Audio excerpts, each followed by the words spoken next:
অবিশ্বাস্য হলেও সত্যি, টিউবওয়েল থেকে বের হচ্ছে শীতকালে গরম পানি এবং গরমকালে বরফ শীতল ঠান্ডা পানি। এই গ্রামে আরো অনেক টিউবওয়েলের মাঝে একমাত্র এই টিউবওয়েল থেকেই এখন গরমে মিলছে বরফ শীতল ঠান্ডা পানি। টিউবওয়েলের পানি অত্যন্ত সুন্দর এবং খাইলে মনে হয় যে রেফ্রিজারেটরের পানি খাচ্ছি, খুবই সুন্দর।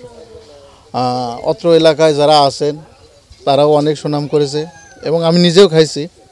খাওয়ার পরে আমি দেখছি যে না, আসলে পানি খুব ঠান্ডা।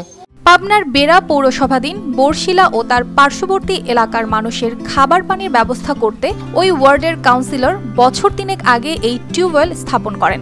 এরপর থেকেই শীতকালে এই টিউবওয়েল থেকে হালকা গরম পানি আর গরমকালে বরফ শীতল ঠান্ডা পানি মিলছে। প্রতিদিন বরশিলার এই টিউবওয়েল দেখতে নানা বয়সী মানুষ ভিড় জমান। এলাকার ভিতরে মনে করেন যে এই বাঙাবেড়ে, জোরদাও, হাটুরিয়া, বরশিলা এবং হাতিগাড়া, জগন্নাথপুর এই আশপাশের গ্রামের লোক নিয়ে যায় এবং বিভিন্ন জায়গায় তারপর হুন্ডা এসেও নিয়ে যায়। অনেকেই টিউবওয়েলের পানি পান করার পাশাপাশি ছোট বড় বোতলে সংগ্রহ করে নিয়ে যাচ্ছেন বাড়িতে। পাশাপাশি পথচারীদেরও এই টিউবওয়েলের পানি মিলছে প্রশান্তি। এইদিকে আসলেই পানির তৃষ্ণা হলেই আমি এখানে এসে পানি খাই, তাতে অত্যন্ত ভালো। খালি আমিই নয়, অত্র এলাকার মানুষ এই টিউবওয়েলের পানি খায়। সন্ধ্যার দিকে প্রতিদিন এখানে ভিড় থাকে দিনের অন্য সময়ের চেয়ে বেশি। দিন শেষে কাজ থেকে ফেরা মানুষ এই টিউবওয়েলের পানি পান করে দেহ মনে প্রশান্তি লাভ করেন।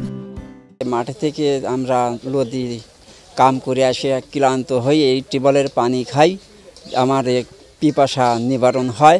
এই টিউবওয়েলের গোড়াটা খুব ময়লায় নোংরা হয়ে থাকে, একটু পাকা করে দিলে পরিষ্কার হয়, আমাদের সুবিধা হয়।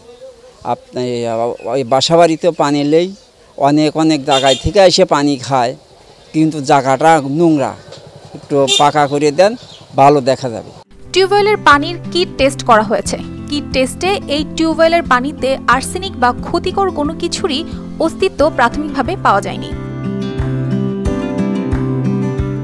স্থানীয়রা টিউবওয়েলের নিচে পাকা কংক্রিট ঢালাইয়ের দাবি জানিয়েছেন।